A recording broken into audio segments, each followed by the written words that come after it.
राहुल गांधी बिहार के किसी गांव में एक रात अगर रहे हों पूरे जीवन में तो हमको बता दें। एक रात पूरे जीवन में राहुल गांधी एक रात अगर किसी बिहार के गांव में रह के दिखा दें तो हम मान लेंगे। अरे भाई, तुम दिल्ली में बैठ के बिहारियों के नाम पर हंसते हो और यहाँ पर आके बैठ के ज्ञान दे रहे हो। राहुल गांधी के पार्टी कहाँ हंसते हो? क्या किया उन्होंने? कहा सुनिए, दिल्ली में अभी उनके तेलंगाना में उनके चीफ मिनिस्टर रेवंत रेड्डी अभी नया नया चीफ मिनिस्टर बने, 2-2.5 साल हुआ है। उससे पहले टीडीपी में था, उससे पहले आरएसएस में था, भाजपा में।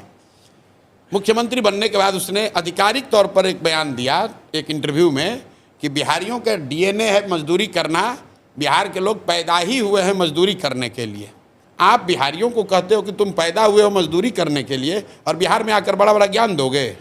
इसी गांधी मैदान में राजीव गांधी ने 1989 में इसी गांधी मैदान से उन्होंने कहा था कि मैं बिहार को डेवलपमेंटल हब बनाऊंगा, इसको मैं अपना डेवलपमेंट का एक्सपेरिमेंटल हब बनाऊंगा, और 50,000 करोड़ रुपए की घोषणा उन्होंने गांधी मैदान से की थी। वो पैसा कहाँ गया? उसके बाद वो कह सकते हैं कि भैया हम चुनाव हार गए।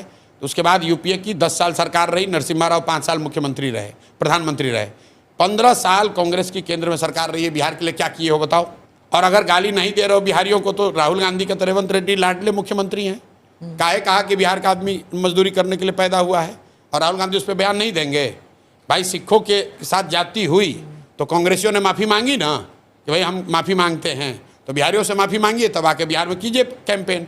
और अगर बिहारी सिर्फ मजदूरी करने के लिए पैदा हुए हैं तो तुम काहे आ रहे हो वोट मांगने? तेलंगाना में ही वोट मांग के काम चला लो, बिहार में काहे आके घूम रहे हो भाई?